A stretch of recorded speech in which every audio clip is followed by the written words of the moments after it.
Israel और Iran के बीच संघर्ष रविवार को अपने चरम पर पहुंच गया। दोनों देशों ने रात भर एक दूसरे पर हमले किए। इजराइल ने ईरान के दक्षिणी पार्स गैस क्षेत्र पर हमला किया, जो कि दुनिया का सबसे बड़ा गैस क्षेत्र है। इसके साथ ही तेल गैस की वैश्विक आपूर्ति को लेकर भी चिंता गहराने लगी है। इजरायली मिसाइलों ने तेहरान के शहरान ऑयल डिपो और रक्षा मंत्रालय भवन को निशाना बनाया। शहर के पास एक तेल रिफाइनरी में आग लग गई और 14 मंजिला आवासीय इमारत पर मिसाइल गिरने से 60 लोगों की मौत हुई, जिसमें 29 बच्चे भी शामिल थे।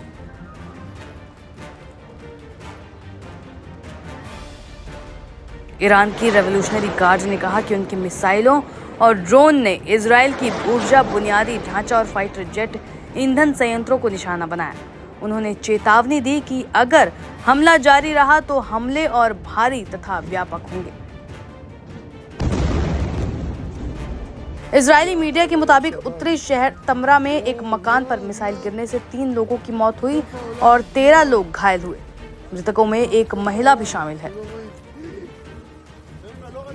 इन हमलों के बीच ओमान में रविवार को होने वाली अमेरिका ईरान परमाणु वार्ता को रद्द कर दिया गया है। ईरान के विदेश मंत्री अब्बास अरगची ने कहा कि इजराइल के बर्बर हमलों के बीच बातचीत नहीं हो सकती।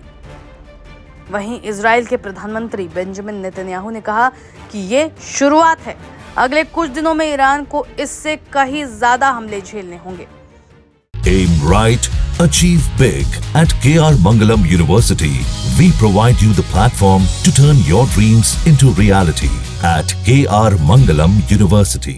वहीं ईरानी जनरल इस्माइल कोसारी ने कहा कि ईरान हुर्मुज जल मुरू मध्य को बंद करने पर विचार कर रहा है।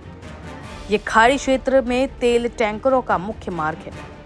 गौरतलब है कि हमलों की आशंका से शुक्रवार को कच्चे तेल की कीमतों में 9% तक बढ़ोतरी देखी गई।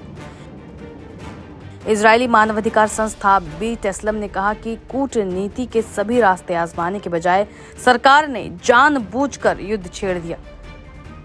वहीं तेहरान ने चेताया है कि अगर इजराइल के सहयोगी देश ईरानी मिसाइलों को रोकने में मदद करेंगे तो उनके सैन्य ठिकानों पर भी हमले किए जाएंगे।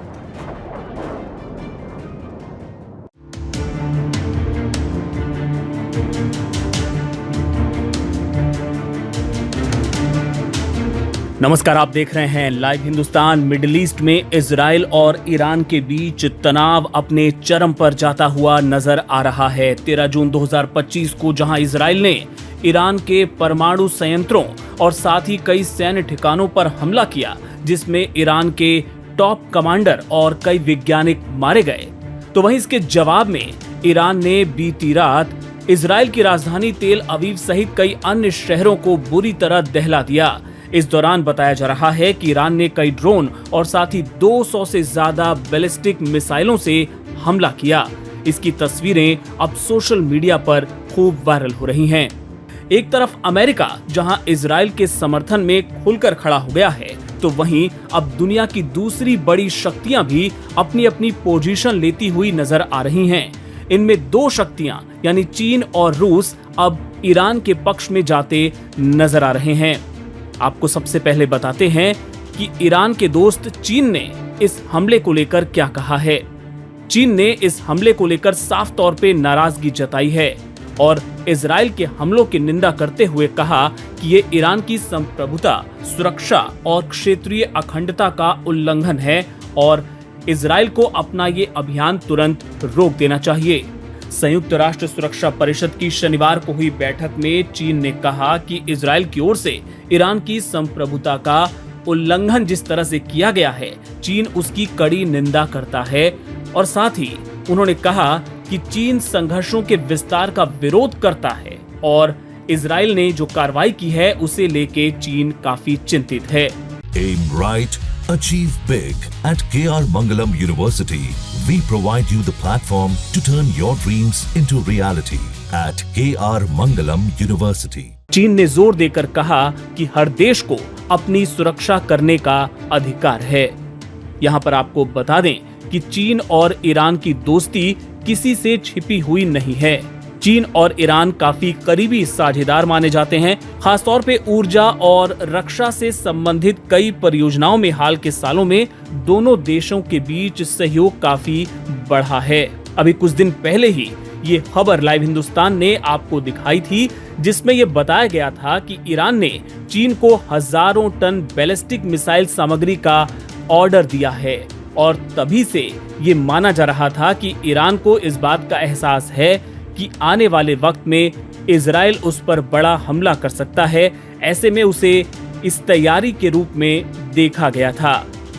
वहीं दूसरी तरफ बात करें रशिया की, रूस की, तो वो भी ईरान के समर्थन में उतर आया है।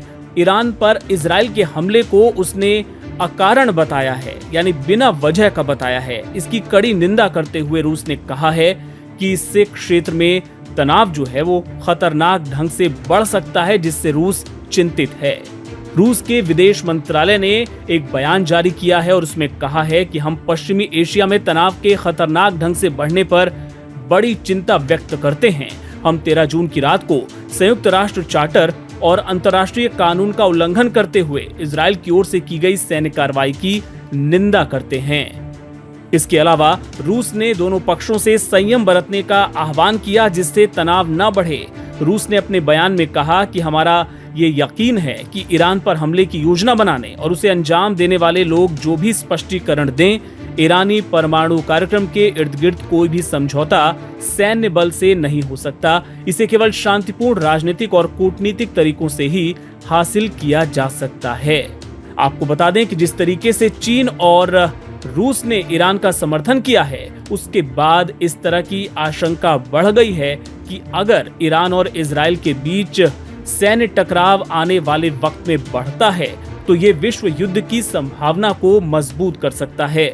यहाँ पर आपको ये भी बता दें कि रूस दरअसल ईरान को हर तरह की सैन्य सहायता देता रहा है। दोनों देशों के बीच इसे लेकर काफी सहयोग होता रहा है।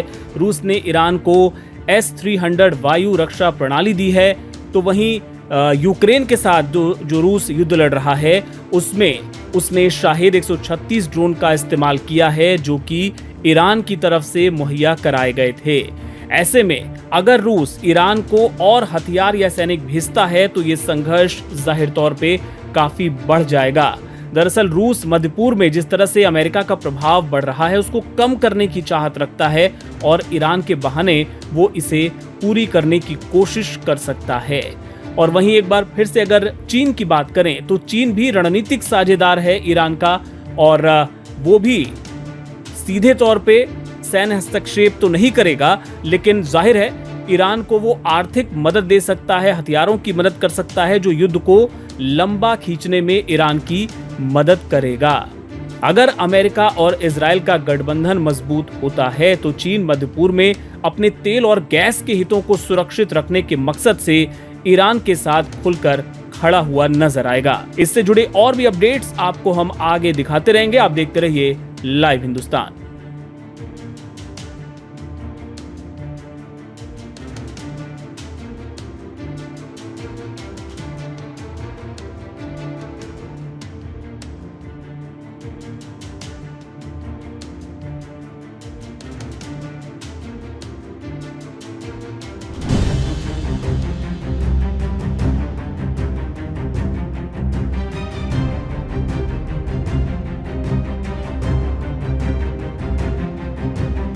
ईरान ने इजराइल से बदला ले लिया। रात भर ईरान ने नेतान्याहू के देश में तबाही मचाई। तेल अवीव सहित कई शहरों में जोरदार धमाके किए। ईरान ने इजराइल की वाणिज्यिक राजधानी तेल अवीव को निशाना बनाकर लंबी दूरी के मिसाइलों से जवाबी हमला करने की बात कही, जिसके बाद शनिवार सुबह यरूशलेम और तेल अवीव के आसमान पर सायरन और विस्फोटकों की गड़गड़ाहट सुनी गई। और सुबह जो तबाही के वीडियो सामने आए उसे देखकर यही लग रहा है कि ईरान ने इजराइल में भयंकर तबाही मचा दी।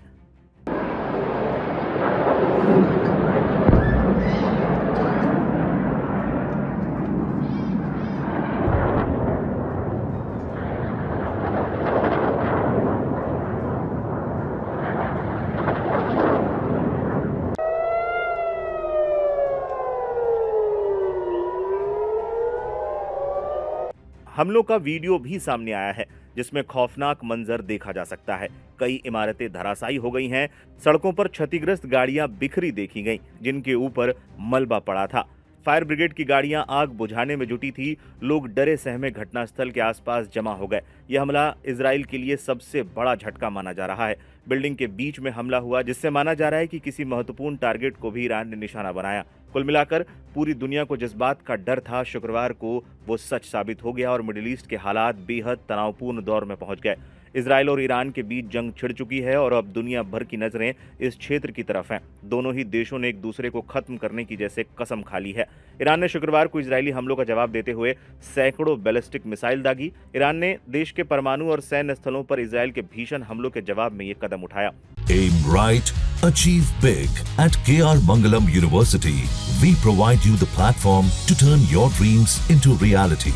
At KR Mangalam University. उसने बताया कि ईरानी सेना ने इजरायल के खिलाफ अपने अभियान को सीवियर पनिशमेंट नाम दिया है। इन हमलों में 2 की मौत हो चुकी है, वहीं 20 से अधिक लोग घायल हैं। वहीं संयुक्त राष्ट्र में ईरान के राजदूत ने कहा है कि इजरायली हमलों में 78 लोग मारे गए हैं और 320 से अधिक लोग घायल हुए हैं। फिलहाल ईरान की मौजूदा स्थिति को देखते हुए अपने एयर स्पेस को बंद कर दिया है और देश भर में इमरजेंसी लागू कर दी है। इजरायली रक्षा बल का दावा है कि उनके एयर डिफेंस सिस्टम ने ईरान के अधिकतर ड्रोन और मिसाइलों को नष्ट कर दिया।